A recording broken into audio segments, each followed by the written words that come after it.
Muñoz Iturrieta, y en esta transmisión de hoy vamos a hablar acerca de un personaje que ha generado muchísima controversia a lo largo de los años, y estoy hablando aquí de Henry Kissinger. Henry Kissinger, nacido en el año 1923 y que murió el 29 de noviembre de este mismo año, 100 años. Y como dice el dicho, no hay mal que dure más de 100 años. Se fue Kissinger, el ideólogo detrás de una serie de políticas nefastas, podríamos decir, para muchos países. Un hombre que jugó a lo que se llama dentro de la geopolítica a la realpolitik, básicamente el pragmatismo y beneficiar a los Estados Unidos al costo de lo que sea, incluso si eso significaba la muerte, la miseria, la guerra, la masacre, incluso la destrucción, autodestrucción de poblaciones enteras, de naciones y de continentes, como vamos a mencionar a lo largo de este vivo. Así que les doy la bienvenida a todos los que se están uniendo a este vivo. Un saludo enorme. Como comenta aquí Mercedes Sánchez, dice, quiero saber qué vas a decir de este criminal de guerra. No sé si literalmente sea un criminal de guerra, tal vez lo sea. De hecho hay muchas cosas para hablar. Yo recuerdo haber estudiado en una ocasión cuando Pakistán comenzó a realizar una masacre realmente enorme en esa lucha por la frontera con la India. Y el mismo embajador de los Estados Unidos, hay un memorándum de los tantos que se han ido publicando, que se han ido desclasificando, donde dice Estados Unidos tiene que ponerle presión a Pakistán para que termine esa masacre. Y Kissinger interviene y dice, no podemos porque Pakistán es nuestro aliado en la lucha contra la Unión Soviética. Entonces hay que tenerlo de amigo, no hay que incomodarlo de ninguna manera. ¿No? Ese tipo de actitudes. Hoy en día estamos viendo, por ejemplo, la situación que se está viviendo en Palestina, en Israel. O sea, tremenda situación, y que en gran parte Kissinger está detrás y es en parte culpable de todo lo que está pasando en este momento por esa decisión que se tomó hace décadas de aislar al pueblo palestino, sabiendo, incluso en los informes que uno puede leer hoy en día, que ese pueblo palestino se iba a radicalizar, o que el mismo caso de Siria se iban a radicalizar y que eso iba a hacer que explote todo, ¿no es cierto?, por los aires, como estamos viendo hoy en día, que lamentablemente es la realidad. Este fue Kissinger. Pero aparte de eso, más allá de cuestiones que tal vez no nos competen tan de cerca a todos nosotros, sin embargo son miles de personas las que están sufriendo sus decisiones políticas, sí nos compete en cuanto a toda esta lucha por la vida y por la familia. Porque Kissinger fue quien ideó todo un plan de control de la población, de control demográfico, de desarticulación de las familias, y todas estas ONG, por ejemplo, que nosotros vemos en Latinoamérica apoyando el feminismo, apoyando las cuestiones LGBT, apoyando la educación sexual, apoyando todas estas políticas nefastas. Quien estuvo detrás de todo esto no fue ni más ni menos que el mismo Henry Kissinger. Y por eso, por más que muchas de estas políticas se hayan ideado a partir de los años 70, son políticas que nos están competiendo, nos están afectando a todos nosotros hoy en día. Muy bien, gracias enormes a todos los que se están uniendo, los que están uniéndose de tantos países. Realmente quiero darles las gracias, agradecer también enormemente a todos aquellos que están donando, que van a donar a lo largo de este vivo. Les agradezco realmente, y básicamente de esa manera nosotros podemos mantener este canal y los costos para poder continuar todo esto. Así que a todos gracias enorme. Vamos a estar hablando de varias cosas. Vamos a hablar del caso del Perú como un ejemplo, el caso de la Argentina, el caso de México. Vamos a estar hablando un poco de los países africanos. Vamos a estar hablando acerca de un memorándum y cómo en la Argentina, o en ese momento, gracias a la política de la Argentina, se frenó un poco la imposición a nivel mundial. Y vamos a traer también durante la transmisión al autor de este libro, Aborto Ya, la orden del poder financiero, Pablo Yurman, quien es profesor de la Universidad Nacional de Rosario. También vamos a hablar acerca de la Ley de Población General de México, cómo se impuso básicamente por una orden de Kissinger, y muchas de las políticas que hoy vemos que son propagadas por AMLO, por ejemplo, por la misma Sheinbaum en su campaña electoral, no son más que un seguir las directivas de este hombre. Así que a todos ustedes, Muchas gracias realmente por estar presentes. Aquí Gabriel comenta que en América lo asocian mucho con los regímenes de Pinochet y el resto de las dictaduras de América. En cierto sentido sí. Y vamos a ver por qué en esa lucha contra la Unión Soviética, sin significar que él ha tenido una influencia directa en las políticas que se iban tomando, ¿no es cierto? Porque de hecho Argentina y la cúpula militar de Argentina en cierto sentido se rebela contra Kissinger cuando hace la guerra contra Inglaterra. Kissinger ha hablado más de una vez de reducir la población totalmente y es algo que vamos a ir viendo a lo largo de este vivo que estamos haciendo aquí. Muy bien, si por alguna razón en algún momento la transmisión se corta o me la boicotean o lo que sea, ustedes me avisan por favor. Pero más allá de eso, quería, antes de invitar a Pablo Jurman, este gran académico argentino que según que ha estudiado muchísimo a Henry Kissinger, yo quería básicamente hacerles una introducción acerca de la situación mundial en los 70, cuando él entra principalmente en acción. Pero tenemos que recordar que cuando se da esa gran conferencia de Bucarest, organizada por las Naciones Unidas, donde entra Planned Parenthood con el plan de control poblacional, donde estaba incluso el papá de Bill Gates, el mismísimo Bill Gates, llamado también Bill Gates, a cargo de una de las ramas de Planned Parenthood para el control de la población, donde entra Kissinger, básicamente con una política internacional para favorecer a los Estados Unidos. Hay que tener en cuenta, me parece, una cuestión importante que explica por qué un personaje nefasto como Kissinger llega a tener el poder que tenía. Porque muchas veces nosotros hablamos de presidentes, de partidos políticos, pero yo creo que Kissinger fue más importante que todos los presidentes que hubieron en ese momento porque era el cerebro que estaba detrás, ¿no? Y en los Estados Unidos había un conflicto institucional muy grande porque se había desatado un escándalo enorme, el escándalo de Watergate, básicamente de espionaje al búnker electoral del Partido Demócrata, que termina, si ustedes recuerdan esa historia, en la renuncia del presidente Richard Nixon en agosto del 74. Unos periodistas del Washington Post son los que revelan esta historia. Hay mucho que se ha escrito, hay películas que se han hecho sobre ese tema y pueden investigar si quieren el escándalo del Watergate, que fue el escándalo político más grande de los Estados Unidos en el siglo XX. Y ahora, básicamente estábamos hablando del país más poderoso del planeta en ese momento que estaba luchando por la hegemonía mundial junto a la Unión Soviética, y de repente ese poder presidencial que es choqueado por ese hecho, pero que además venía debilitado o incluso deslegitimizado en cierto sentido por todos esos movimientos contestatarios que surgen en los años 60. Había una recesión económica, Estados Unidos había sido derrotado militarmente en la guerra de Vietnam y eso implicó tensiones muy grandes, tanto internas como externas para este país.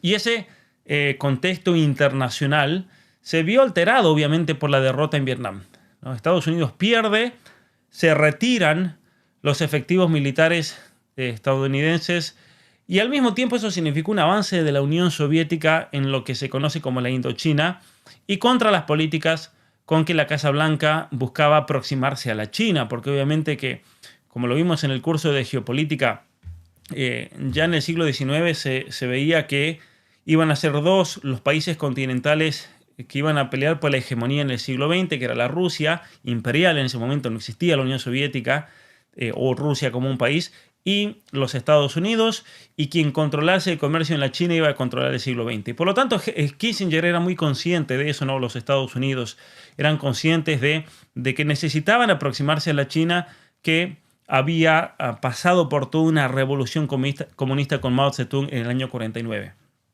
Ahora bien, año 74 es importante porque el año anterior también, recordemos la guerra de Yom Kippur del 73, donde Israel se enfrenta a Egipto y Siria, y esa supuesta característica de un ejército invencible de Israel se termina, ¿no es cierto?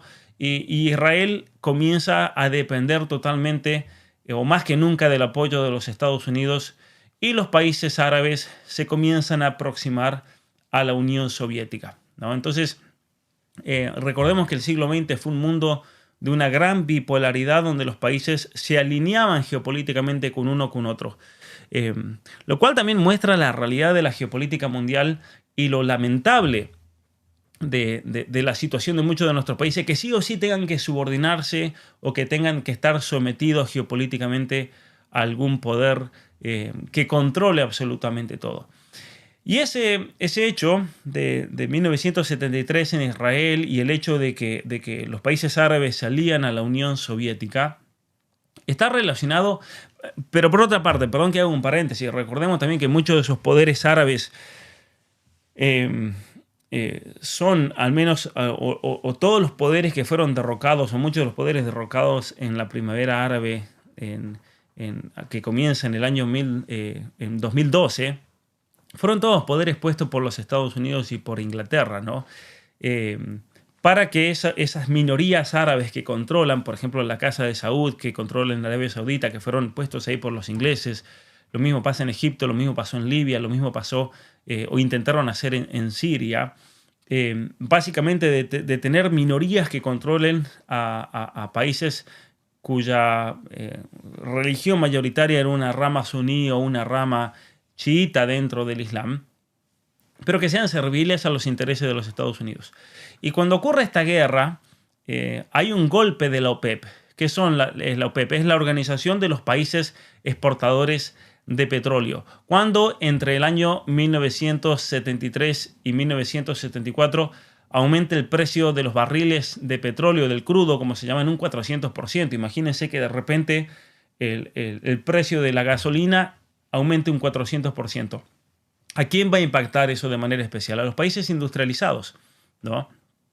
Y entonces aquí tenemos un problema muy grande a nivel económico porque Estados Unidos retrocede desde el año 70 al 75, retrocede un 2%, pasa del 23 al 21% en la economía mundial. Japón era el único que mantenía un crecimiento más o menos en alza después de la Segunda Guerra Mundial, con más o menos un promedio, se dice, del 3% por década. Entonces, comienza una lucha geopolítica por controlar los recursos y controlar las naciones a lo largo del mundo. ¿Sí? Entonces, por eso la Unión Soviética trata de hacerse del continente americano, especialmente de México hacia el sur. Obviamente que aquí entra de lleno el tema de la guerrilla, cómo la Unión Soviética comienza por medio de Cuba y por medio de los grupos terroristas a lo largo de nuestro continente, comienzan a encender y se arma una guerra muy caliente, porque, a ver, a nosotros nos dicen que hubo una guerra fría. Eso es mentira, no hubo una guerra fría. ¿Qué va a haber una guerra fría? Guerra fría habría sido en Canadá, donde no se disparó un tiro, o en los Estados Unidos. Pero en Nicaragua la guerra no fue fría. Esa guerra se luchó en nuestros países, se luchó en África, se luchó en Nicaragua, se luchó en El Salvador, se luchó en la Argentina, en Chile, en Perú, en Brasil, en Colombia. En Colombia hasta hace poco, con los grandes enfrentamientos entre el ejército colombiano y la FARC, por ejemplo. Fue una guerra totalmente caliente en el hemisferio sur. Y por lo tanto, cuando la Unión Soviética pretende impulsar su presencia en África como en Hispanoamérica, eso enciende una alarma dentro del gobierno de los Estados Unidos, en la Secretaría de Estado, en el Pentágono. Recordemos cómo tanto en Angola y en Mozambique se instauran gobiernos revolucionarios que se definen a sí mismos como prosoviéticos, ¿no?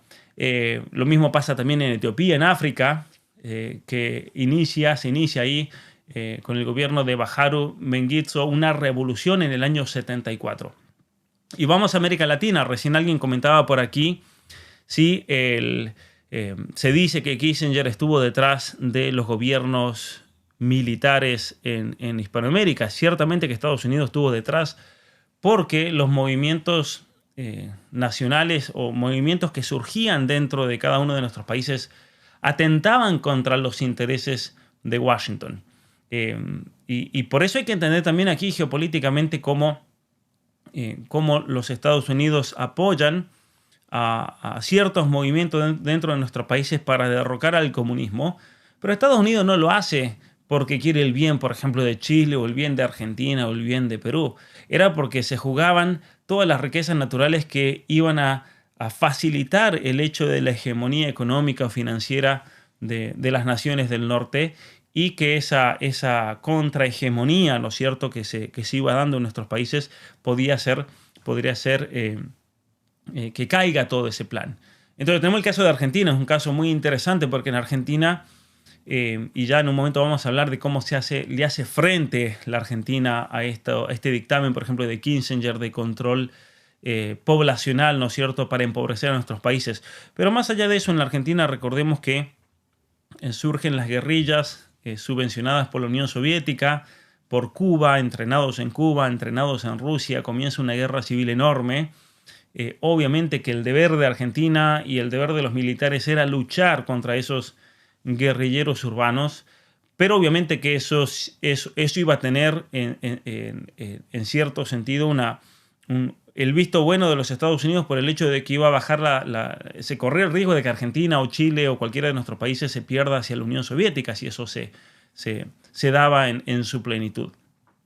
Pero eso no significa entonces que estos gobiernos militares sí o sí fueron funcionales totalmente a los Estados Unidos. De hecho, el gobierno de Argentina termina rebelándose contra ese orden mundial, por así decir, cuando le declara la guerra a quien es una de las bisagras, de los países claves de este mundo unipolar, por así decir, que se buscaba imponer, que en Inglaterra, ¿no?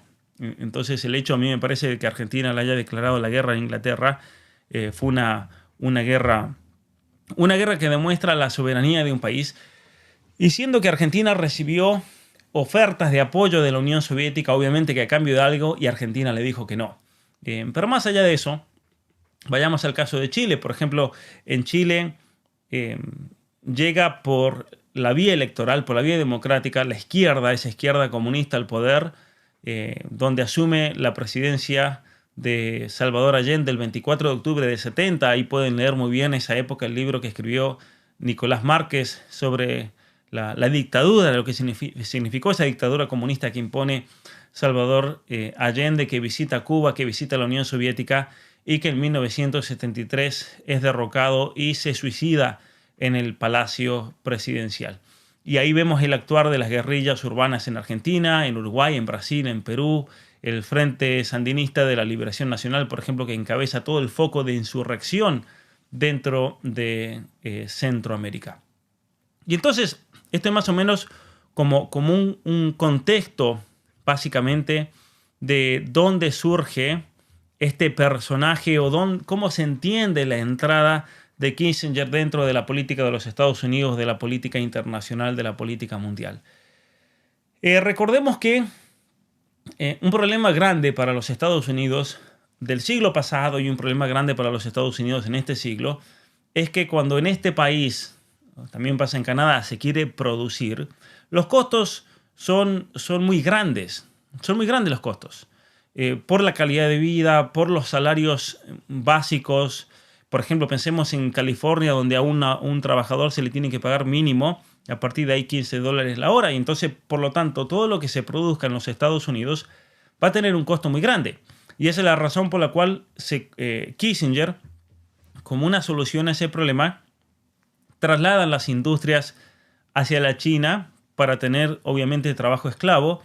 Trasladan muchas industrias hacia México. ¿Por qué se creen que, por ejemplo, van a Aguascalientes, van al estado de Querétaro, van al estado de Guanajuato, van a la Baja California, van hacia Chihuahua, al norte? Está lleno de maquileras, como le dicen en México, lleno de fábricas, porque obviamente que los mexicanos le pueden pagar una fracción, lo cual abarata los costos de los productos que luego Estados Unidos vende en el mercado. Es muy gracioso porque, por ejemplo, ustedes van a Baja California o van al estado de Sonora, al norte, y van a encontrar plantas de producción de electrónicos que los producen a un muy bajo costo del lado mexicano, vuelven a Estados Unidos y los venden luego en México a un costo carísimo, ¿no es cierto? O los venden a un costo muy caro en los Estados Unidos.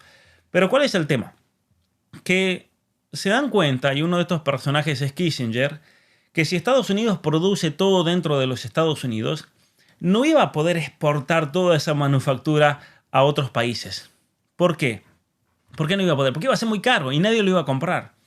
Entonces, si teníamos que construir un teléfono celular, en ese momento no habían, pero si lo hacíamos en los Estados Unidos, no iba a tener el mismo costo si lo hiciésemos en la China. Entonces, por ejemplo, la China es por eso que te puede vender un teléfono de Xiaomi o de Redmi a $200 que si se tuviese que fabricar en los Estados Unidos simplemente por el costo de manufactura costaría 500, 600 o $700. Y entonces en ese momento lo que se le ocurre a Kissinger es solucionar ese problema invirtiendo en infraestructura. Es decir, ya no le vamos a vender, y aquí esto es importante que lo entiendan, para entender el ingreso aquí del poder financiero internacional y lo que hace Kissinger en ese momento. Lo que él dice es, no vamos a poder venderle productos al extranjero para nosotros ganar dinero, que eso era básicamente el mecanismo de la revolución industrial que surge con Inglaterra, la producción de objetos, la producción de cualquier tipo de tecnología, de electrónica, de maquinaria, de vehículos, de lo que sea. No vamos a poder exportarlo, pues no me lo van a poder comprar. Pero lo que sí podemos hacer es invertir en infraestructura. Es decir, lo que podemos hacer es básicamente comenzar a negociar con préstamos para modernizar, con la excusa de modernizar a estos países, y el negocio ya iba a ser no de venta y compra de objetos, sino el negocio de la financiación y de la usura, básicamente. Y es por eso que la mayoría de todos nuestros países, si nosotros nos ponemos a estudiar cuándo surge la deuda externa a gran medida en nuestros países, todas surgen básicamente en los años 70, al menos en la Argentina es así, ¿no? Hay un libro muy interesante que yo lo recomendé en el curso de geopolítica que se llama El sicario económico. En inglés se llama The Economic Hitman. Es de un hombre que trabajaba para el Banco Mundial, donde él se dedica básicamente a dar préstamos a unas tasas que eran imposibles de pagar y que condenaban a los países básicamente al vasallaje para siempre, como se está dando hoy en día. Muy bien, entonces Estados Unidos básicamente lo que decide hacer es un cambio no tanto de la venta de productos como había sido tal vez el modelo del imperio inglés, sino la venta de préstamos, básicamente por medio del Fondo Monetario Internacional, por medio del Banco Mundial. Y entonces hay que tener en cuenta también que a medida que se iban industrializando las grandes potencias, los países que tienen esa revolución industrial, obviamente como una consecuencia que se va ensanchando la brecha entre los países industrializados y los países que nunca se han industrializado, ¿no? Y por lo tanto los países industriales también tenían otro problema, que requerían de un constante suministro de materias primas. ¿Para qué? Para poder mantener ese nivel de producción, que es algo que sigue hasta el día de hoy, ¿no? Es por eso que, por ejemplo, vemos que México le tiene que regalar el petróleo prácticamente a los Estados Unidos, y México no tiene ninguna planta básicamente de refinamiento, porque en Celaya, ahora yo pasé cerca de Celaya, en Salamanca, hay una planta y una refinería que debe servir para cargar combustible en Celaya y nada más. Pero México, por ejemplo, le tiene que regalar prácticamente el petróleo a los Estados Unidos, se lo refinan en Houston y luego se lo venden a México, siendo que el petróleo en primer lugar era mexicano, ¿no? Lo mismo pasa con Venezuela y el petróleo venezolano, lo mismo pasa con el oro que nos roban en todos nuestros países, pero principalmente en Argentina, donde opera la mina más grande del mundo de oro y plata, que es la del Veladero, que es en mi provincia, de hecho, y donde las compañías canadienses no pagan básicamente o prácticamente nada de regalías a cambio de todos los materiales que se llevan de nuestros países. ¿Por qué? Porque en los años 70 se decide que nuestros países debían ser países vasallos.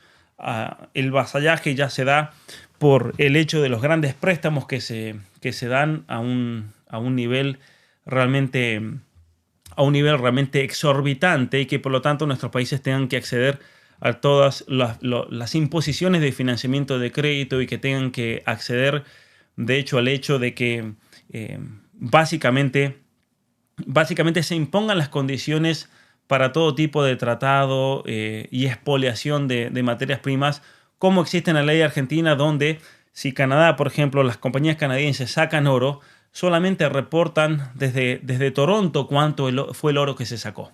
Y capaz que sacaron 1.000 toneladas y te reportan una sola, ¿no? Y Uñac en Argentina, en San Juan, y muchos de ustedes lo conocen, Uñac, porque son de mi provincia, salta como contento diciendo, miren el dinero que ganamos, cuando en realidad nos están robando absolutamente todo. Aquí nos pregunta Sandro León, ¿por qué no fue presidente Kissinger si fue tan poderoso? Porque no le hacía falta ser presidente para ser poderoso. Él era más poderoso no siendo presidente, de hecho, siendo la mente que estaba detrás, ¿no? Kissinger estuvo en todas las guerras en el mundo, es algo terrible, porque engendró a muchos hijos del mal como Soros y compañía. Estuvo en casi todas las guerras del mundo, esto es verdad. No en todas, porque la Unión Soviética también tenía sus ideólogos detrás, ¿no? Se metieron en Panamá para sacar a Noriega, pero nunca se preocuparon por sacar a Fidel Castro. Vamos a ver si tenemos algún otro comentario. Un saludo enorme a todos los que se están uniendo.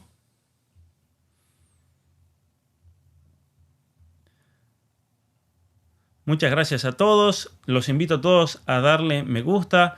Les agradezco a todos los que están colaborando a lo largo de este vivo con sus donaciones. Muchas gracias. Gracias a Lucía, gracias a Daisy desde Paraguay.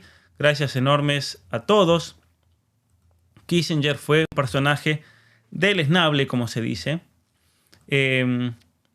Muy bien. Ya antes de hacer pasar a Pablo Jurman, que ya se está uniendo con nosotros, simplemente quiero comentar un poquito más acerca de lo que venía diciendo ahora mismo, sobre todos estos planes nefastos realmente de Kissinger en nuestros países. Ahora bien, hay un memorándum muy importante, y con esto ya le voy a dar la entrada a Pablo Jurman. Hay un memorándum muy importante que vamos a comentar también, acerca de cómo era necesario limitar la población de nuestros países, porque eso pondría en peligro esa hegemonía de los Estados Unidos, ¿no?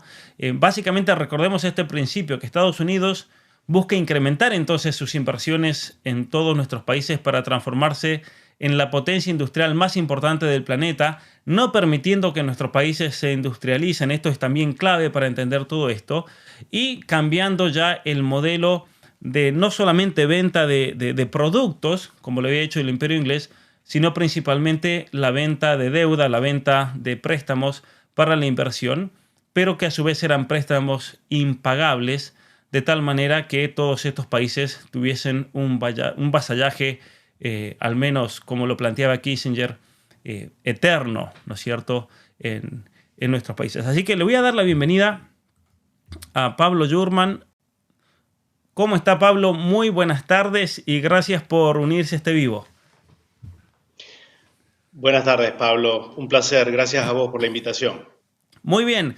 Para todos los que se están uniendo en este momento, había avisado que iba a tenerlo a Pablo para que en un momento el vivo se una. Él es autor de este libro, Aborto Ya, la orden del poder financiero.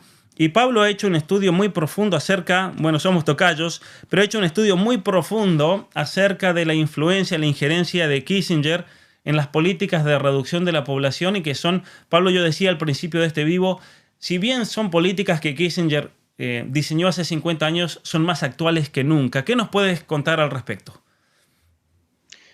Bueno, sí, estuve escuchando parte de tu introducción, que comparto, coincido con lo que decías, Pablo.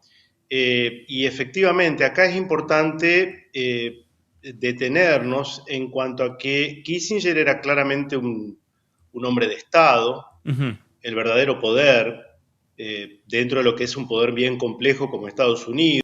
Vos mencionaste que él fue secretario de Estado durante el gobierno de Nixon, pero a la salida de Nixon, él continúa en el Claro. cargo con el presidente Gerald Ford, es decir, el poder detrás del trono, nunca mejor, más atinada esa expresión, el autor de las políticas estratégicas, y por tanto lo que él pergeñó hace 50 años, bueno, hoy, 50 años después, conociendo su pensamiento y sobre todo leyendo ese memorándum de Seguridad Nacional 220, conocido hoy como Informe Kissinger, precisamente por ser él su autor, uno ve claramente que Estados Unidos fue siguiendo al pie de la letra esas indicaciones que fueron dadas nada menos que por el secretario de Estado norteamericano, es decir, lo que sería nuestro canciller, el ministro de Relaciones Exteriores. Ese fue un memorándum secreto, como suelen ser ese tipo de documentos Claro. en cualquier cancillería de un país serio, ¿no? Hay cosas que no se pueden hacer públicas, pero 15 años después, es decir, en 1989, se lo hizo público y hoy es accesible a cualquiera que lo quiera leer y que lo quiera entender sin prejuicios ideológicos. Claro. Y lo que yo creo que es importante también destacar es que Kissinger viene de sufrir una derrota porque esto se había pretendido hacer, Pablo, a plena luz del día. Esto me refiero a las políticas de control demográfico en los países considerados subdesarrollados o pobres. Quiero hacer una salvedad. Nuestros países, por ejemplo, sudamericanos o africanos, son países subdesarrollados en cuanto a infraestructura, pero enormemente ricos en riquezas naturales. Esto no hace falta demasiada explicación. Vos recién estabas comentando el tema de los recursos mineros, ¿no? A lo largo de toda la cordillera. Lo que acá se quiso hacer es una política de control demográfico auspiciada por la ONU, o sea, políticas internacionales, y se encontraron con la sorpresa en esa cumbre internacional de población y desarrollo durante agosto de 1974 en Rumania, en Bucarest, con la sorpresa de que algunos países plantearon serios reparos, pero no de matices, sino de fondo. Liderados esos países por la posición de la delegación argentina, que es lo que yo de alguna manera desarrollo en el libro. No soy el único, hay muchos autores que han estudiado esto y de hecho le han dedicado mucho más de lo que yo le dediqué. La Argentina lidera ese grupo de países que dicen, no, un momento, las políticas de control demográfico nuestras, de argentinos, brasileros, mexicanos, peruanos, colombianos, nigerianos, quien fuere, las decidimos nosotros. Es parte de nuestra soberanía, esa planificación. Y resultaba muy obvio este súbito interés por parte de la delegación norteamericana, pero con el ok de la delegación soviética, lo cual demuestra que en esto las diferencias ideológicas se hicieron a un margen, porque acá aparecía un conflicto que no era este-oeste, sino norte-sur, ¿no? Así es. Era muy llamativo lo que en su momento se llegó a catalogar por partidos de izquierda, la izquierda sudamericana, como imperialismo demográfico, nada más y nada menos, ¿no?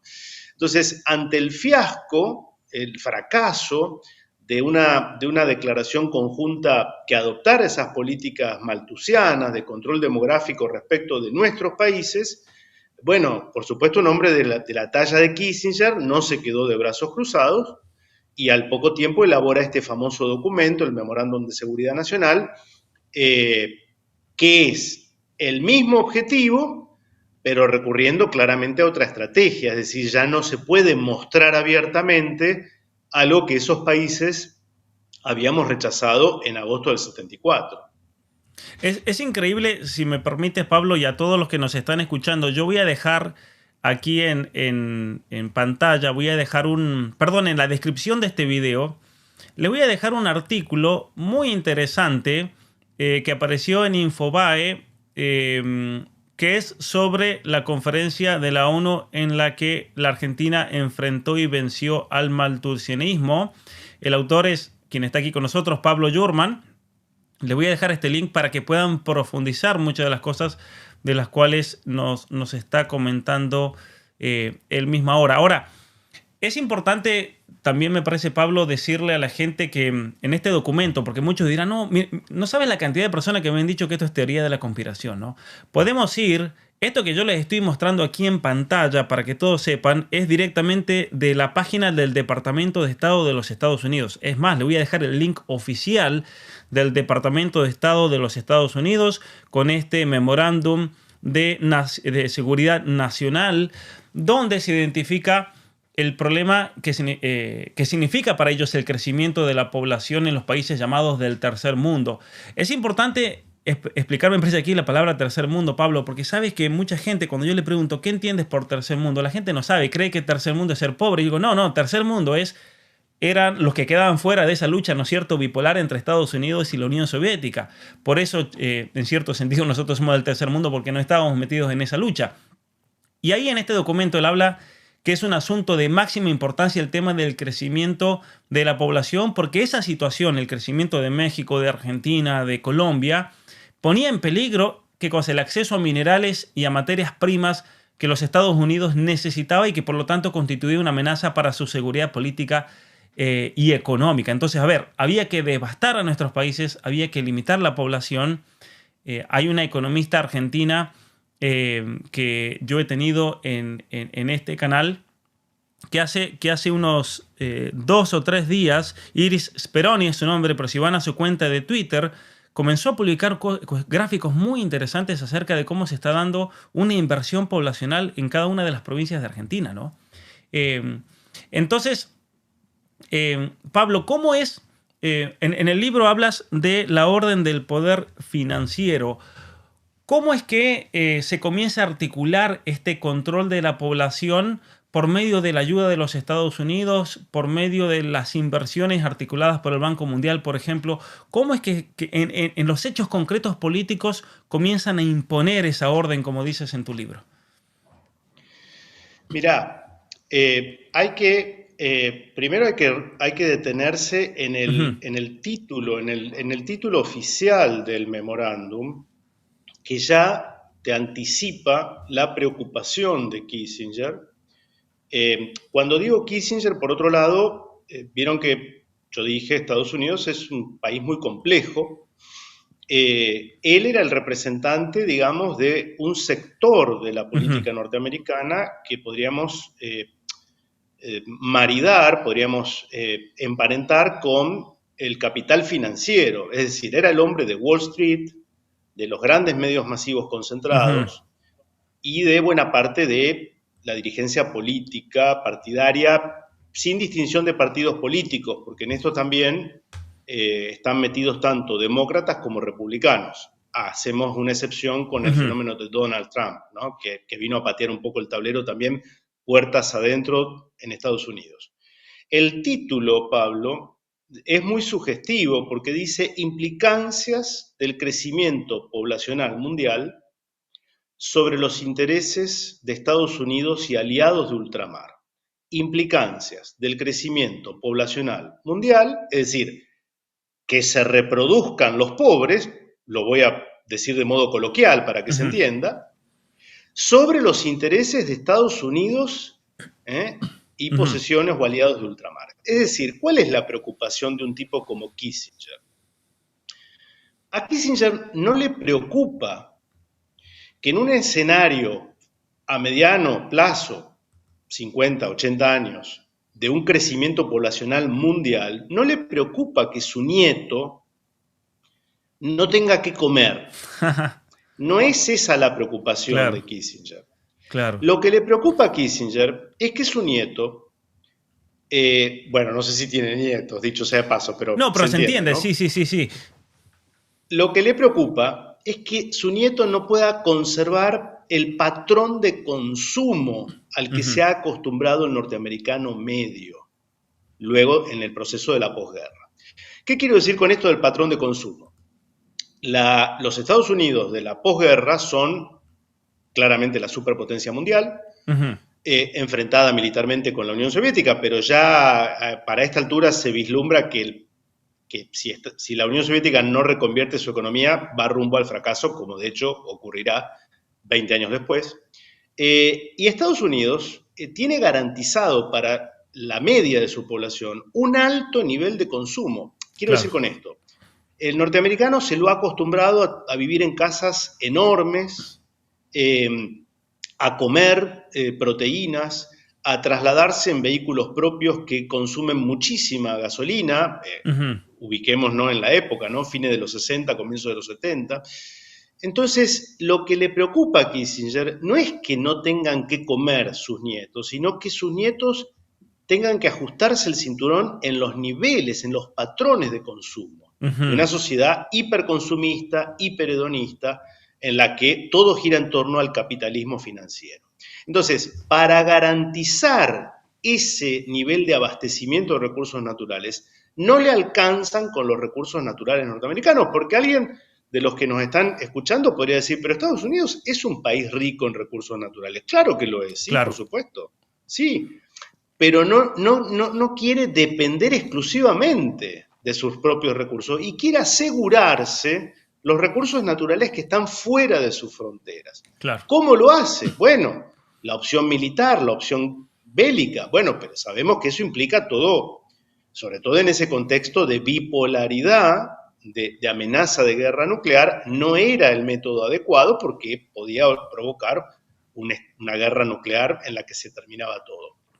Y allí es donde él empieza a elaborar, yo sugiero la lectura del documento, pero bueno, podemos resumir algunos puntos, porque dice, ¿cómo podemos lograr que los argentinos, los brasileros, los mexicanos, los nigerianos, los indonesios, tengan como política propia una desaceleración en su crecimiento poblacional, sin que nosotros quedemos como quienes les damos esas instrucciones, porque eso sería muy obvio.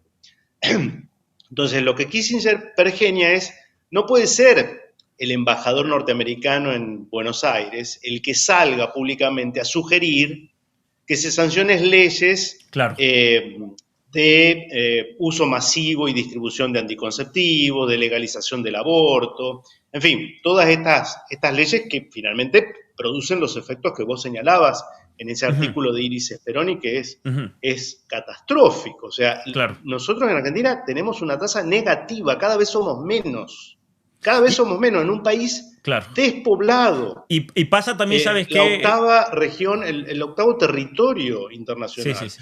Riquísimo en recursos. O sea, acá sigue siendo el desafío, como lo era hace 50 años, y la Argentina lo planteó, no la superpoblación, sino la despoblación. Somos pocos y estamos mal distribuidos. Ni que hablar que hay territorios totalmente estratégicos, como por ejemplo la Patagonia, donde la tasa de población, la densidad poblacional, Pablo, es de 1,5 habitantes por kilómetro cuadrado. Debe ser de las más bajas del mundo, yo creo.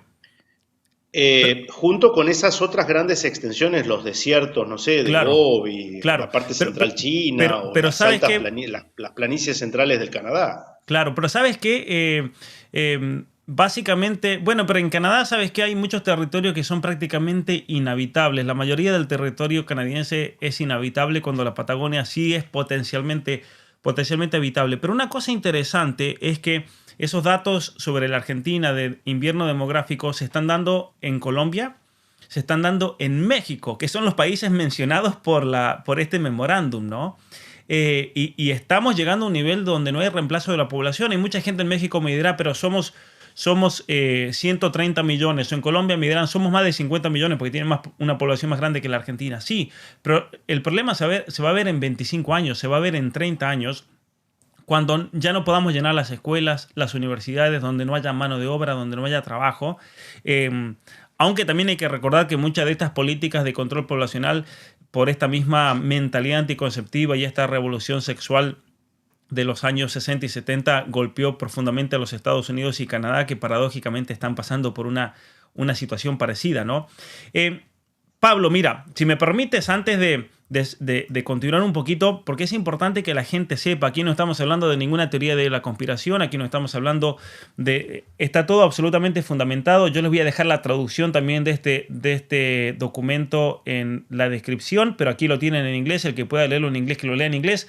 Pero como nos decía Pablo, son los intereses para la seguridad de Estados Unidos, y se hablan de varias cosas o proyecciones que se hacen del año 70 al año 2000 sobre la velocidad de desarrollo, particularmente en los países más pobres.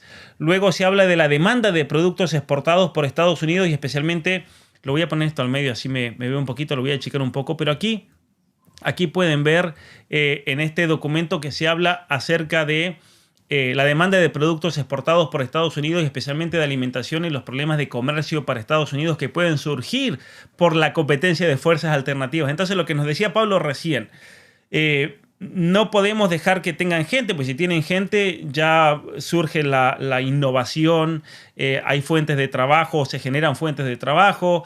Si, por ejemplo, Chile, Argentina y Bolivia tienen litio, lo que tenemos que hacer es disminuir la población para que no tengan la capacidad, ¿no es cierto?, operaria para producirlo, tengan que depender de países extranjeros.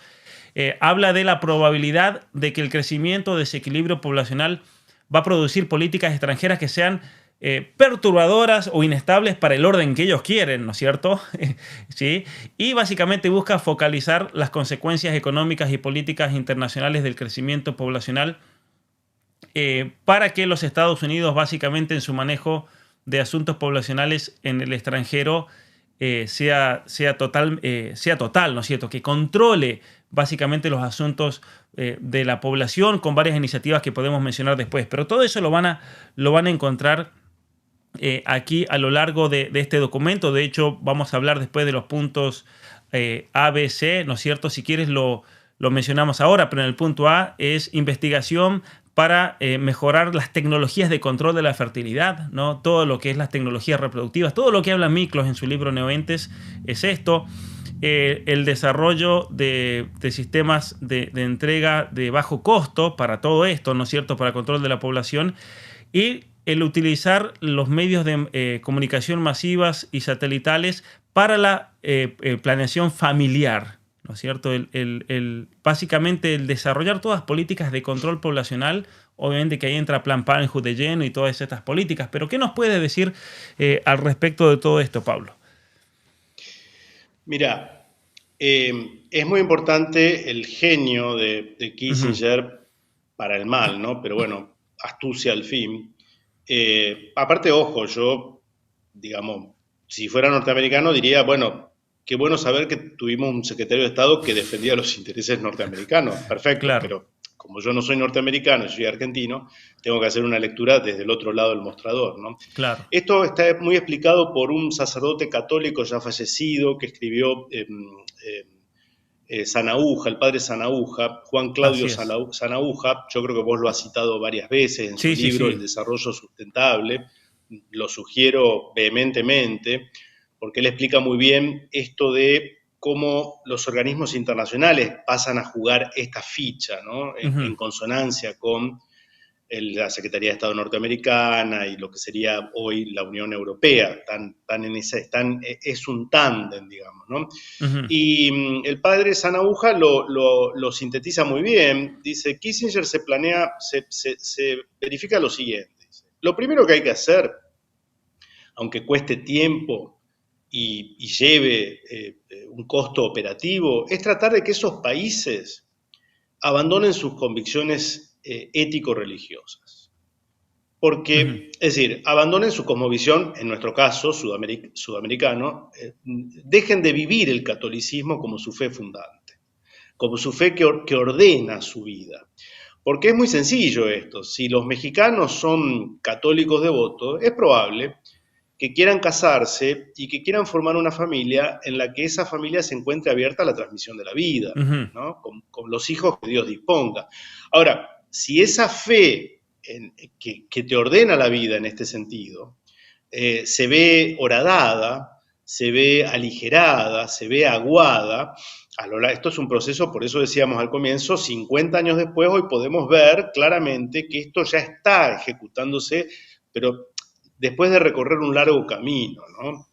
Entonces, primero remover o debilitar seriamente las convicciones ético-religiosas, las creencias ético-religiosas de los pueblos. Y esto creo que si miramos hacia atrás, 50 años atrás, nos damos cuenta de que esto ha ocurrido. No estoy refiriéndome acá a que cada mexicano, colombiano, argentino se diga devoto o creyente de Cristo, de la Virgen Santísima, que participe de las procesiones. Eso puede permanecer, pero si de hecho vivimos en nuestra vida de espaldas a los dogmas fundantes, a los pilares fundamentales de nuestra tradición católica, entonces no sirve de mucho. Es un folclore que incluso puede llegar a ser simpático. Y Ujú. otra precisión que da Kissinger, tomando nota del fracaso de la cumbre de agosto de 1974. Los encargados de aplicar estas políticas de control demográfico no pueden ser ya los funcionarios de la Secretaría de Estado norteamericana, porque sería muy obvio, ¿no?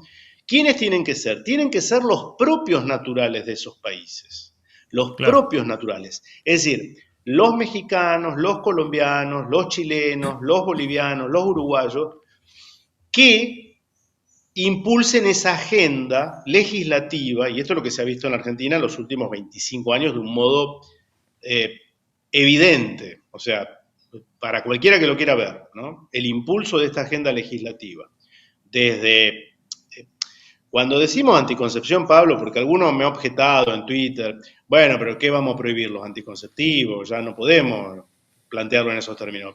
Yo no digo que haya que prohibir los anticonceptivos, aunque me permito recordar que durante el gobierno de Juan Domingo Perón, 1974, se restringió fuertemente la distribución de anticonceptivos que requerían de receta médica, etcétera, etcétera. Gobierno de Juan Domingo Perón, o sea, Ujú. digo para que lo vayan y lo chequeen.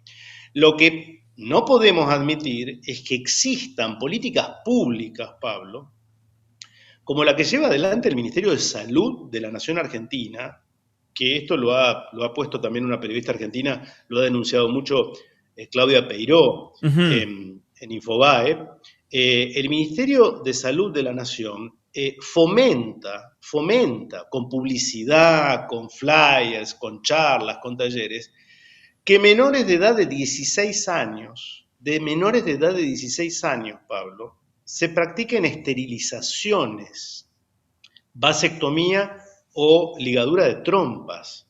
Esto yo creo que cualquiera que se detenga a pensarlo debe coincidir con nosotros Ujú. en que es una locura y es lo que está produciendo, además de la legalización del aborto, esta tasa de crecimiento negativo en la tasa de natalidad.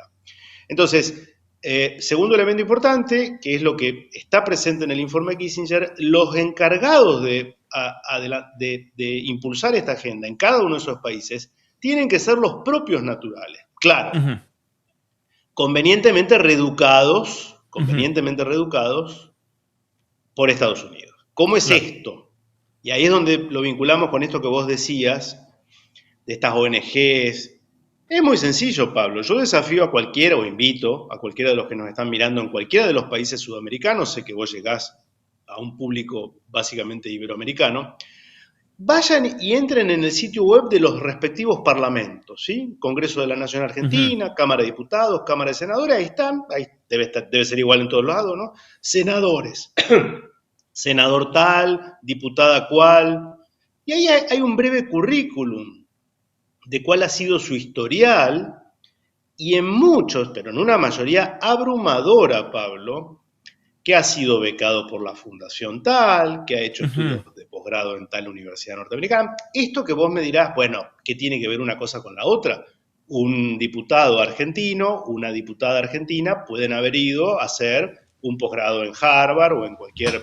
Claro. Sí, en sí no dice nada. Ahora, cuando vemos el perfil de esas ONGs, de esas fundaciones, voy a dar la más grosera, la Fundación Rockefeller o la Ujú. Fundación Ford, yo las menciono en el libro, está en su sitio web, no le estoy endilgando algo que ellas mismas no reconozcan. Tienen como sus políticas en los países ahora llamados emergentes, bueno, nosotros, los países que ellos consideran pobres, esto, bajar línea en este sentido.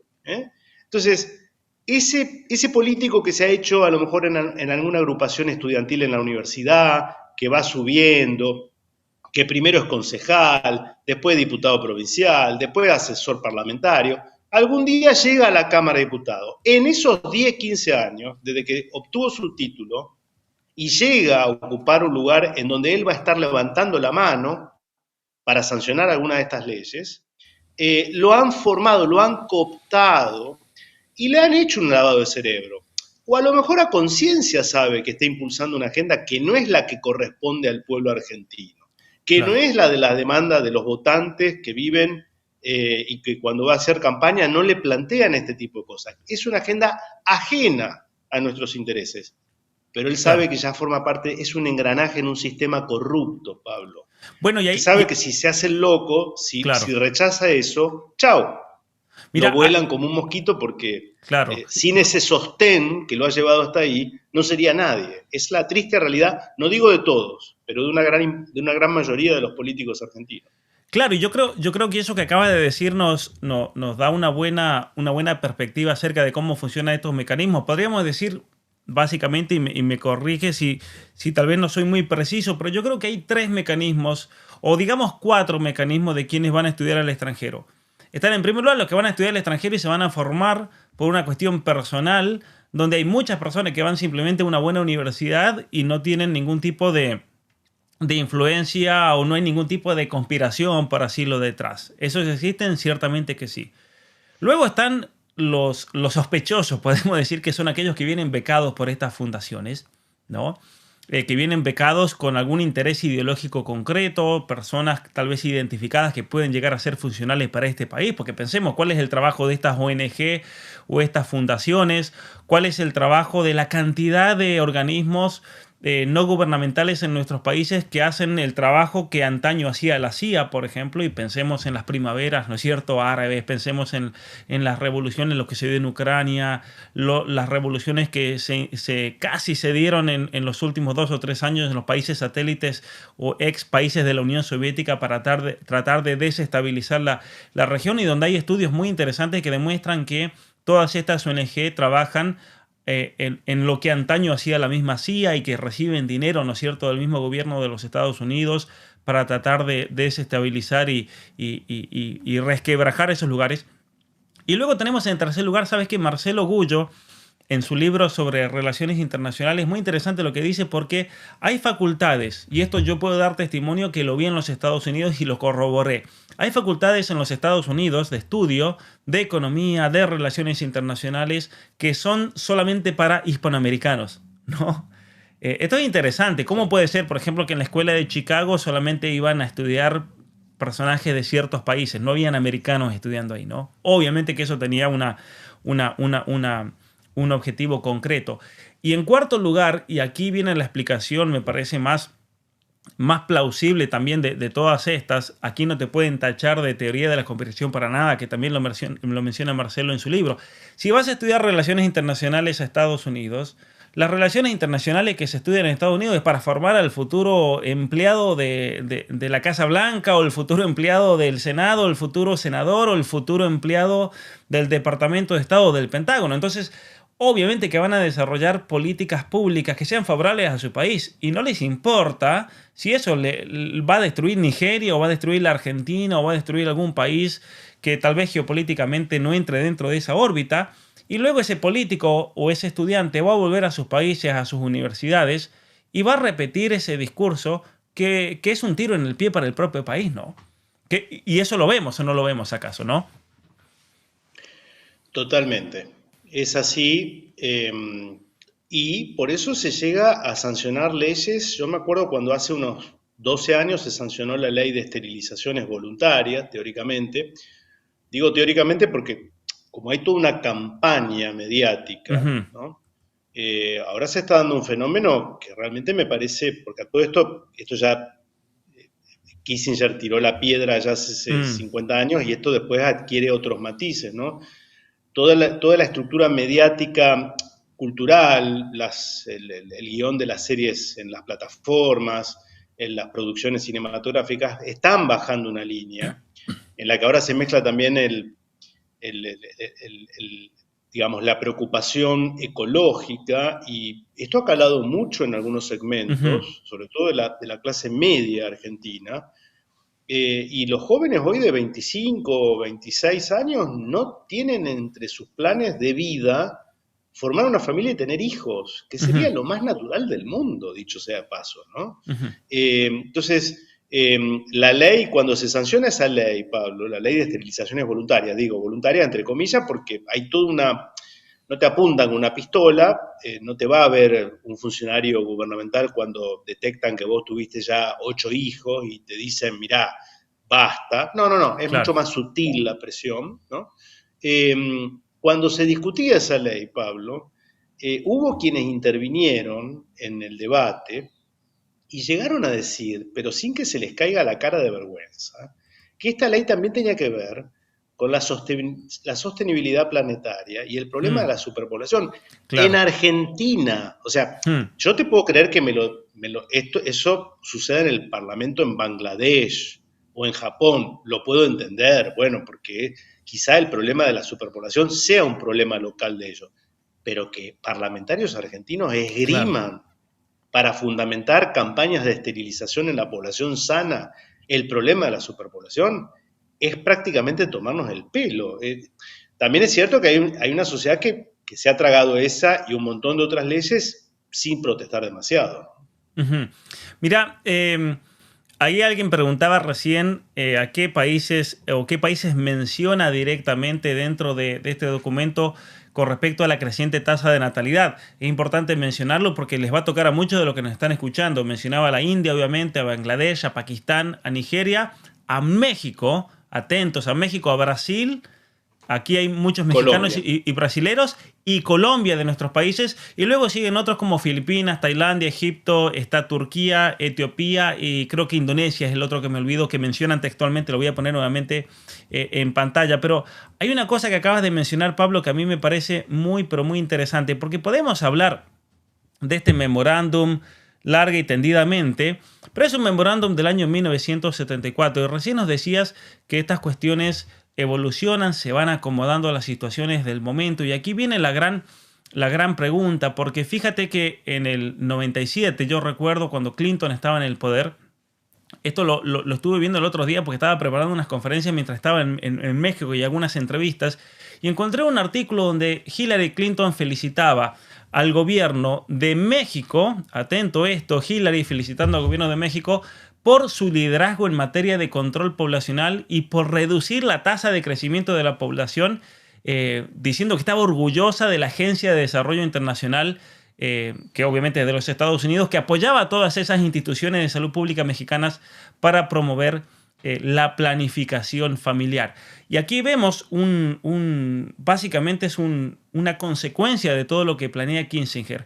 Y venimos al año 2023 y nos encontramos con la Agenda 2030. Nos encontramos con esta ley de esterilización de la Argentina, las leyes de aborto.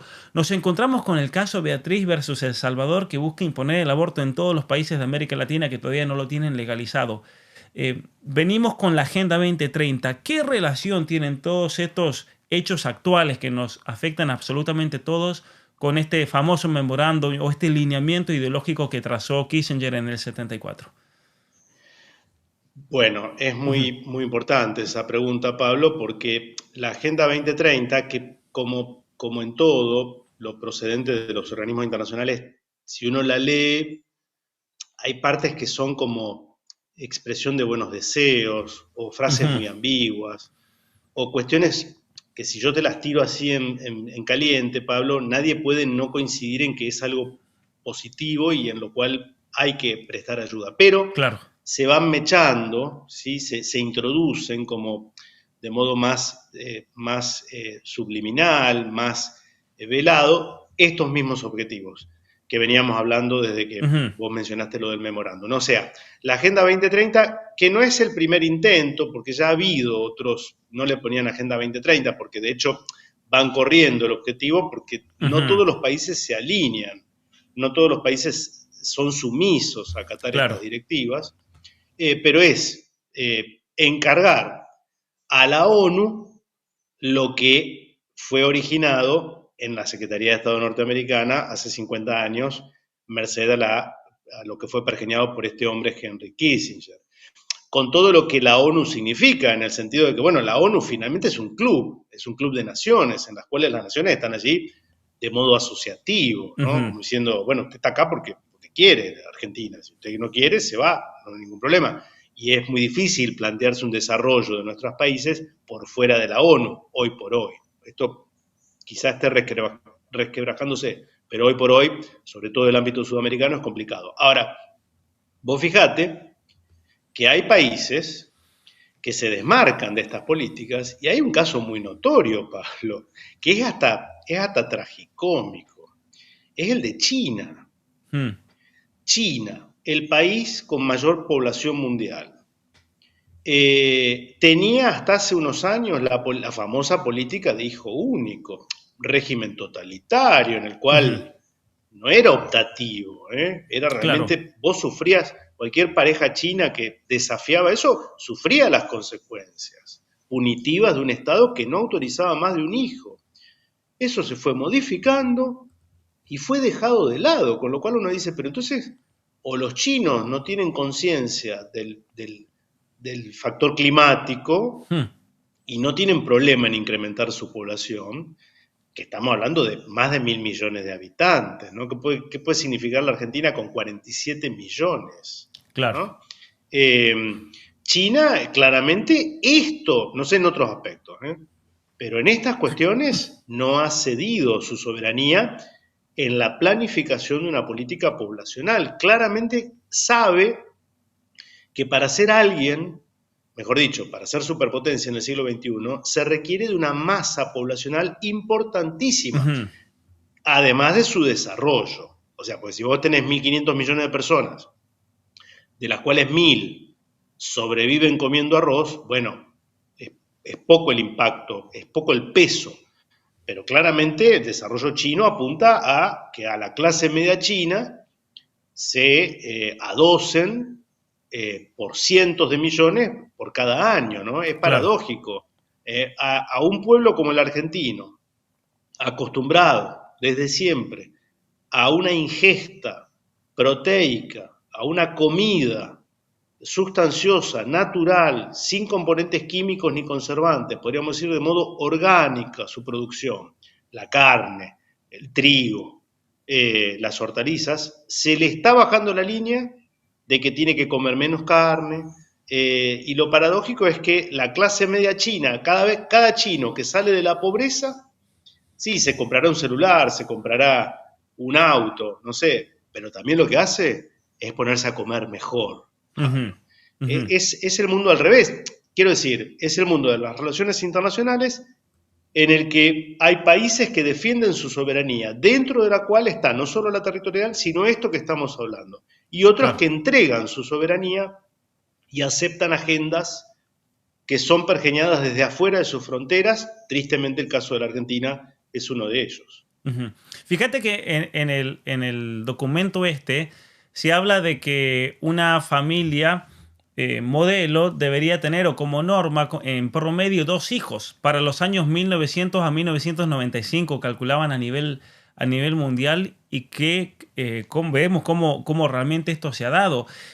Fíjate que con el caso de la China, yo me acuerdo que cuando escribí el libro Las mentiras que te cuentan, las verdades que te ocultan, eh, investigué bastante el tema del control poblacional y las políticas y ahí nuevamente me encontré con el nombre de Kissinger y básicamente la promesa de industrialización de Estados Unidos hacia la China, pero a cambio del control poblacional, ¿no?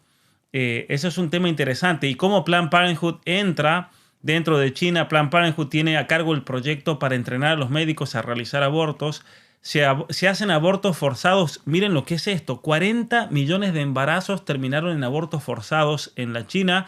Hay un libro muy interesante, no recuerdo dar el nombre, pero es terrible realmente, donde están los testimonios de mujeres que eran llevadas de manera forzosa, eran anestesiadas y se despertaban en una cama después de que se le realizó ese crimen, ¿no es cierto?, dentro de su vientre. Imagínate el daño psicológico para tantas madres que perdieron el fruto de sus vientres al que tanto querían. China comienza con la política del hijo único. Aquí en Canadá me he encontrado con muchísimas familias que, curiosamente, del partido, gente de la alta clase del Partido Comunista Chino, mirá lo que es la hipocresía, que en los años 80, 90, yo tuve compañeros en la universidad mismo, que las mamás venían a tener los hijos acá a Canadá, porque era la manera de sortear. En Canadá, atentos con esto, este dato. En la provincia de British Columbia son más los niños chinos que canadienses que nacen cada año, porque era una costumbre para sortear la política del hijo único. Ahora, creo que en el 2018 aumentan a dos, porque China se da cuenta que para el 2060 el declive poblacional va a ser tan grande que ya no van a ser esa superpotencia que se calculaban que iban a ser. Y en el año 2019 o 20, durante la pandemia, declaran la política de 3 hijos. 3 hijos por familia hoy en día en este momento en China. Pero ¿cuál es el problema? Que ya metieron una mentalidad anticonceptiva en China. No, es interesante eso, porque ahora por más que han liberado prácticamente el hecho de tener hijos, tenemos toda una sociedad que ha sido acostumbrada en esa mentalidad anticonceptiva que fue impuesta por los Estados Unidos en China a cambio de la industrialización y no saben cómo salir de ese problema, ¿no? Es muy interesante y vos sabés que cuando uno toca estos temas, Pablo, hay objeciones de algunos que te dicen, bueno, pero vos qué estás fomentando, un natalismo sin límite y que sean todos pobres, ahí Claro. tirados en el medio de un rancho, descalzos, sin infraestructura básica. No, claramente, yo no estoy diciendo eso. Acá el tema que ve Kissinger es el tema, la preocupación de él. Por eso no es casual que haya sido la Argentina la que se enfrenta a su política en 1974, cuando todavía la Argentina era un país fuertemente industrializado, con un ingreso per cápita muy importante. El tema, la preocupación es que mexicanos, colombianos, brasileños, argentinos, algún día aparezca un patriota que llegue al poder y que diga, che, el litio lo vamos a industrializar nosotros ahora. ¿Cómo lo vamos a vender en bruto? Claro. ¿No? Lo vamos a industrializar nosotros. Vos diste ese ejemplo, ¿no? El triángulo del litio entre Chile, Bolivia y Argentina, poseemos el 70% de las reservas de litio. Se exportan a granel, Pablo. Se exportan a granel. Es como exportar la lana sucia para que otros hagan el pullover, el suéter, el abrigo, el saco. ¿Me entendés? Esto está pasando hoy. Entonces, esa era la preocupación. No que sean muchos pobres apiñados en una gran megalópolis de esos países. No, es que venga uno que diga, no, ahora nosotros vamos a desarrollarnos como se desarrollaron ustedes. Y que les diga, miren, ustedes se cansaron, se aburrieron de talar todos sus bosques para su proceso de industrialización en el siglo XIX. Y ahora resulta que los brasileños no pueden tocar el Amazonas para desarrollarse. Es una hipocresía. Se lo tienen que administrar. A ver, yo siempre digo esto, Pablo. Si yo fuese, nunca lo voy a hacer, pero si fuese el presidente de la Argentina, lo primero que hago, pero lo digo en serio, lo primero que hago es llamo a Elon Musk con Tesla, llamo a los gerentes ejecutivos de Apple, llamo a los de Samsung, a la compañía de tecnología que quieran, le digo, bueno, a partir de mañana las baterías van a decir Made in Argentina. Se acabó, hecho en Argentina, la vamos a hacer aquí. El que le guste, y el que no, se dedique a vender papa, porque las baterías van a ser producidas del todo el proceso de extracción al proceso de producción en la Argentina. El que quiere invertir en este negocio, que invierta, obviamente, pero aquí no va a quedar otra. No va a quedar otra. Y Argentina, mire, este dato yo lo he estudiado y lo he leído y lo he pensado bastante. Argentina, China y Bolivia podrían ser Dubái. Podríamos ser la Dubái de Sudamérica con la cantidad de recursos naturales. ¿Y cómo puede ser? Pensemos en el caso del oro. El oro que se roban de mi provincia, de San Juan, se roban el oro a 2 manos. ¿Y cómo puede ser que Argentina tenga una deuda gigantesca? ¿Cómo puede ser que tengamos el 40% o el 50% de los niños en Argentina son pobres? ¿Cómo puede ser eso, no? Es una locura realmente, una locura. Y obviamente cuando nosotros vemos este documento, el memorándum, obviamente que se entiende todo. Por eso me parece, si bien es un documento viejo, algunos dirán, no, pero eso es de los años 70. No, pero aquí se trazaron las políticas que se están dando a nivel mundial. En Twitter yo puse, esta Mondini, la economista futura economista de Milei, dijo, no vamos a ingresar a las BRICS. Y yo le puse ahí en un comentario, le digo, a esta Mondini le falta calle en el territorio de la geopolítica y las relaciones internacionales. ¿Por qué? Y muchos tontos salieron a atacarme porque no entienden que no es tanto la cuestión de, vamos a estar con China, con los comunistas. No, ese no es el problema. El problema es que vamos a seguir sometidos a esta basura. Este es el problema, ¿no? Sí. yo me metería a las BRIC simplemente para decirle, ustedes el memorándum me importan un carajo. Después capaz que nosotros tampoco me importan, porque Argentina, Chile, Perú, México, tenemos que ser países soberanos e independientes. Si tenemos que hacerle un corte de manga, como hicieron en Argentina a los chinos y a los de Estados Unidos, se lo hacemos. ¿Qué es lo que hay que hacer, Mirá, no? Pablo, totalmente de acuerdo con vos. Vi tu posteo en Twitter, efectivamente. Es un gran problema de cierta dirigencia política argentina, su Ujú, sobreideologización. Yo les sugiero que tuvieran en mente, sobre todo a quien puede llegar a ser canciller de un país como la Argentina, las palabras de aquel primer ministro británico de fines del siglo XIX, Disraeli, de apellido, que son memorables. Inglaterra no tiene amigos permanentes, tiene ujú, intereses ujú, permanentes. O sea, hoy mi amistad con Francia, Rusia, Estados Unidos, es una amistad en cuanto a que obedece a la búsqueda de satisfacer un interés argentino, no es por ujú, una cuestión ideológica. Y por eso yo, por ejemplo, ¿cómo puede ser que no nos demos una política de integración regional? Integración regional no es integrarnos con el presidente de turno de Bolivia, de Perú o de Ecuador. No, es integrar a nuestros pueblos en un proyecto común para marchar juntos en un proceso de globalización y de enormes poderes, el poder financiero, el poder mediático, el poder militar de la superpotencia, en el cual ecuatorianos por su lado, argentinos por el suyo, uruguayos por el suyo, somos enanos, somos insignificantes. Unidos, por lo menos tenemos una chance de que nuestra voz sea escuchada, ¿no?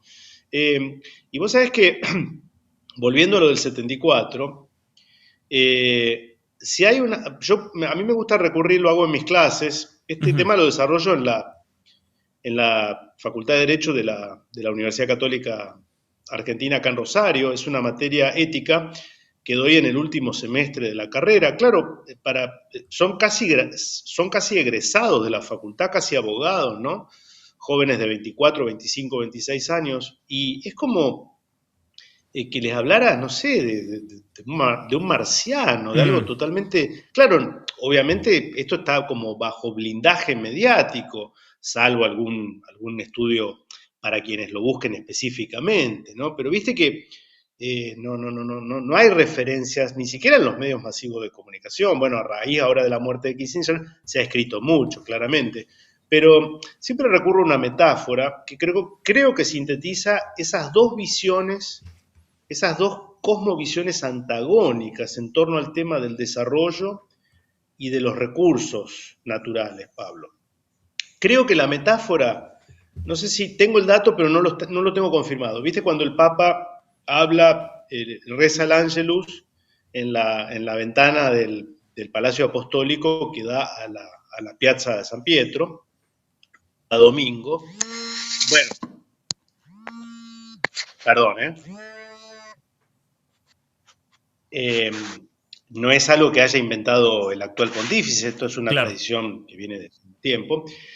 Y parece ser que Paulo VI, que era el Papa, el pontífice durante 1974, en vísperas a la reunión de esa conferencia mundial de la ONU, eh,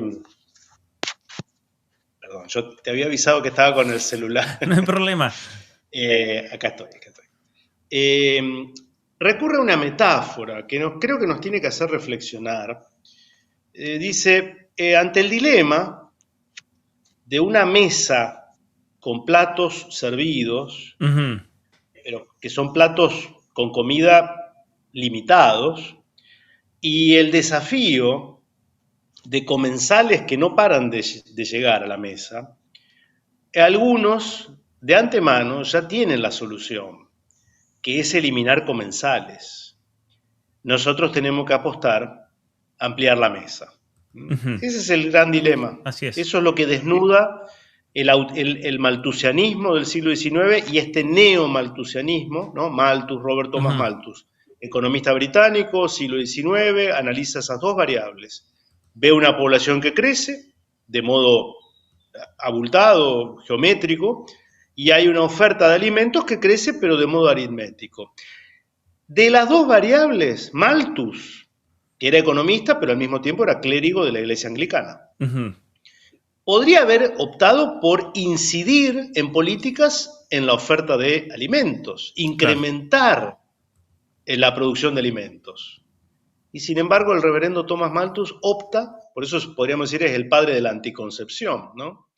Opta por incidir en la primer variable, la variable poblacional. Claro. ¿Cómo? ¿Fomentándola? No, fomentando el antinatalismo, sugiriendo que los ingleses cada vez tengan menos hijos, ¿no? Entonces, por suerte, tenemos el ejemplo del malthusianismo del siglo XIX porque la historia de la segunda mitad del siglo XIX, comienzo del siglo XX, desmintió el pronóstico de Malthus, que decía que se venía una explosión demográfica y que íbamos a ser todos pobres y que íbamos a ir a la guerra por una hogaza de pan. No, no ocurrió eso.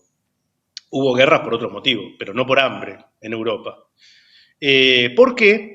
Bueno, porque el ingenio humano aplicado a la producción de alimentos permitió mejores cosechas, mayores volúmenes agrarios, mayor producción, en fin, tecnificó la agricultura, en fin, lo que todos sabemos, ¿no? Claro. Este neomalthusianismo del cual Kissinger fue un engranaje vital, imprescindible, muy astuto, para el mal siempre digo, ¿no? Pero muy astuto al fin, incide en lo mismo. Es decir, eliminar comensales, no ampliar los platos. Los pocos platos para mí, para mi gente, y el resto que se joda, permítame la expresión. Bueno, necesitamos políticos en cada uno de nuestros países que rompan este corset ideológico, ¿no? Y se animen a ser patriotas y legislar en base a las demandas de sus compatriotas, y no de la Secretaría de Estado norteamericano, de la ONU con la Agenda 2030 o de la Unión Europea. Claro, y fíjate, yo acabo de publicar un video y a todos les recomiendo que vayan a verlo, donde explico de esta alianza de responsabilidad ciudadana que se hizo en Londres. Curiosamente, se hizo en Londres, ¿no? Paradójicamente, hace 2 o 3 semanas, para enfrentarse total. Yo creo que se hizo en Londres por una cuestión de conectividad, porque era el lugar más fácil para reunir a todas las personas que vengan de Europa, de Estados Unidos principalmente, también de Hispanoamérica. Pero donde se habló, yo jamás me hubiera imaginado de que se hubiese debatido, organizado una conferencia para demostrar los errores de Malthus. Eso fue muy interesante. De hecho, se habló de Malthus, expertos en políticas malthusianas contra Malthus, obviamente, ideológicamente hablando. Trajeron expertos en desarrollo energético, trajeron expertos en el mundo de las finanzas para denunciar ese entramado entre el Banco Mundial, el Fondo Monetario Internacional, BlackRock. Jamás me imaginé que los iban a atacar con un nivel incluso académico tan grande y un nivel de oratoria, donde se entrelazaban la agenda de Malthus con la agenda de la Agenda 2030, de control poblacional, de todo este discurso de desarrollo sostenible, y cómo el mundo financiero, el poder financiero está detrás de todo esto, guiando, ¿no es cierto?, por medio de préstamos. Fue muy interesante. Y una de las cosas que se hablaban ahí, vino una chica de África que se dedica a estudiar todo esto, básicamente a denunciar, y con datos muy buenos sobre cómo, por ejemplo, África tiene todas las capacidades, obviamente, y recursos naturales para ser superpotencia, lo sabemos, ¿no es cierto? Pero cómo se lo ha condenado a África a ser un país que no tenga energía. Esto es increíble.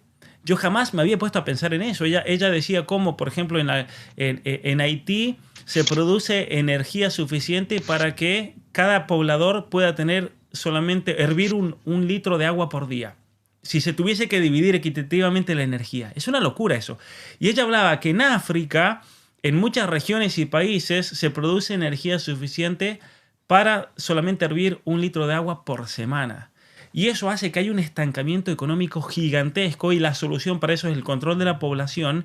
Y cuando en África se han desarrollado, que ya están diseñados todas las centrales hidroeléctricas, por ejemplo, desde los años 70, decía ella, que ya está todo diseñado, están todos los planos, pero nunca se han dado los préstamos o el financiamiento, o se ha castigado a un país que quiera invertir en eso, con la excusa del cambio climático y con la excusa del medio ambiente, ¿no? ¿Cómo se usa hoy en día eso para aplicar todas estas políticas, ¿no es cierto?, que Kissinger tal vez en ese momento ni se le imaginó el tema del cambio climático, pero cómo se está usando hoy para actualizar nuevamente, ¿no es cierto?, y contextualizar todo este esta intención de empobrecer porque se quiere que África sea pobre. Porque solamente si es pobre es que se puede expoliar, ¿no es cierto?, todos esos recursos naturales, o se requiere de un Chile. Yo creo que la revolución que se dio en Chile, el cambio de constitución y todo el problema político, en gran parte se está dando por el tema del litio. Porque ¿qué pasa si Chile es un país económicamente fuerte, estable? Puede salir un chileno que diga, vamos a usar de nuestro litio y vamos a ser una potencia mundial. Pero Chile históricamente es un país que regala el cobre, porque yo no creo que Chile produzca mucho con ese cobre, ¿no es cierto? Sin ánimo de ofender a los chilenos, al contrario, con el ánimo de despertar a los chilenos para que se den cuenta de que están sentados sobre una mina de oro y los están expoliando hace décadas. Lo mismo pasa en Argentina, y Bolivia es el caso más triste, porque me parece que los bolivianos son los que más han perdido también en esta batalla geopolítica, ¿no? Sí, y además, otro elemento, ya que vos mencionás estos casos Ujú. cercanos, que también lo sufrimos en Argentina, estos poderes también están tras el financiamiento de lo que son, digamos, los reclamos indigenistas, Mm. ¿no? Ujú. Están muy presentes en todo nuestro continente, por supuesto con la zanahoria que te muestran de la reivindicación de los derechos de los pueblos nativos, que está muy bien, nadie discute eso, pero apuntan a otras cosas. El caso mapuche, ya que mencionaste Chile, pero que también nos afecta a ambos lados de la cordillera, eh, es el caso más notorio. Para los que nos tildan de conspiracionistas, visiten el Link Mapuche Internacional o Mapuche Nation, así en inglés, Mapuche Nation.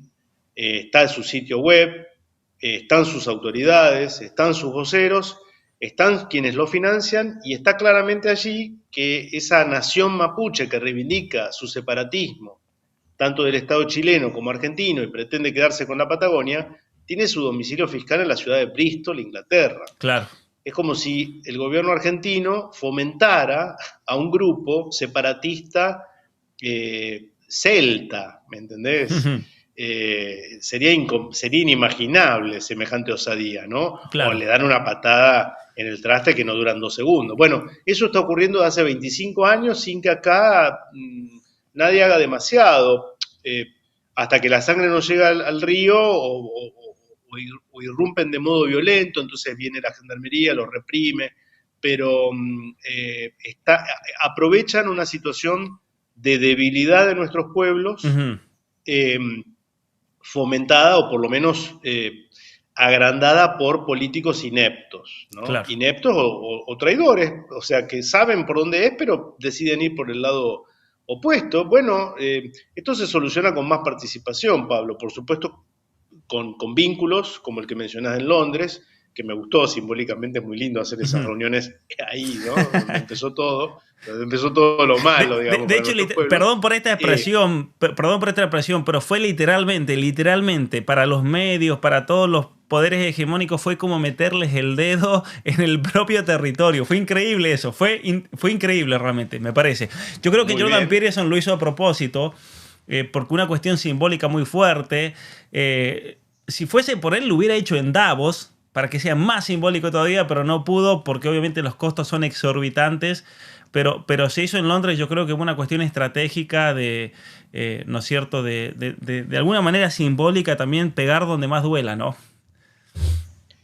Exactamente. Formarse, difundir, esclarecer en la medida de los medios de los que cada uno disponga. Vos sos un gran comunicador, Pablo, te conozco hace años y sé de tu labor incansable, incansable. Eh, y alentar la participación política de los jóvenes, la Ujú. participación política de los jóvenes, porque finalmente los que sancionan las leyes son los que se presentan como candidatos, los cargos acá en Argentina, concejal, que son los del ayuntamiento, la municipalidad, los legisladores. Y la historia tiene sorpresas. Yo tengo mis grandes reservas respecto del gobierno de Milei y de algunos de sus posicionamientos que ya ha Ujú. hecho públicos, vos te imaginarás. Y Claro, también claro. es cierto que el tipo era un desconocido hace 3 años y termina siendo presidente de la República Argentina. Evidentemente supo captar a un electorado harto, ¿no? Hastiado, bueno, más allá de cuáles son sus intenciones. pero no es imposible, a eso es a lo que voy. Si nos Ujú. quedamos de brazos cruzados en casa o prendidos al celular, dicho sea de paso, estoy promediando tu libro que gentilmente me has regalado y que recomiendo mucho, me está gustando mucho. Esto requiere también de apagar el celular, encender el cerebro y participar. Mm, Participar. De lo contrario, le estamos anotando otro puntito a Kissinger y yo quisiera no anotarle más puntos, claro, ya nos ha hecho varios goles. ciertamente. Bueno, vamos a tener que terminar aquí por una cuestión ya de límites de lo que nos puede dar YouTube, pero a todos, Pablo principalmente, gracias enormes por estar aquí. Les recuerdo a todos ustedes, Pablo Yurman es autor del libro Aborto Ya, la orden del poder financiero. Él es doctor en ciencias jurídicas y sociales por la Facultad de Derecho y Ciencias Sociales de Rosario, abogado por la Facultad de Derecho de la Universidad Nacional de Rosario, es especializado para la magistratura por la Casa de Estudios que mencionaba al principio, la Facultad de Derecho y Ciencias Sociales de Rosario, además de ser profesor en la Universidad Católica Argentina, autor de este libro, Aborto Ya, la orden del poder financiero, y de hecho tenemos un trabajo pendiente con Pablo del cual él me invitó y estuvimos hablando, pero por cuestiones personales mías de tanto trabajo no he podido abocarme, pero les comento que más tarde que temprano, pero espero que salga, vamos a sacar un libro conjunto también sobre estos temas que estamos hablando ahora y la relación de la imposición de todas estas políticas a un nivel ya más continental. Muchos quedaron preguntando acerca de cuestiones particulares del memorándum. Yo creo que esto va a dar, bueno, ahora estuvimos hablando acerca de Kissinger, desenmascarándolo un poco, acerca de quién fue este personaje nefasto para la política mundial. Pero yo creo que para la semana que viene daría, y ustedes me comentan por favor en los comentarios si les interesaría una lectura y un comentario del Memorándum 200, donde vayamos paso por paso. Muchos me preguntaban del caso de Perú y hay muchas otras cuestiones para seguir hablando de ese texto concreto que sí existe este texto, como podemos ver aquí, este Memorándum de Seguridad Nacional. Pero bueno, para no quitar más tiempo a ti, Pablo, y a todos los que nos están uniendo, muchísimas gracias realmente por unirte, muchísimas gracias a todos los que nos han estado siguiendo. Gracias a vos, Pablo, por la invitación. Un placer como siempre. Un saludo a todos desde Argentina. Bueno, muchas gracias a todos y nos vemos la semana que viene, si Dios quiere. Les prometo que vamos a continuar con este tema.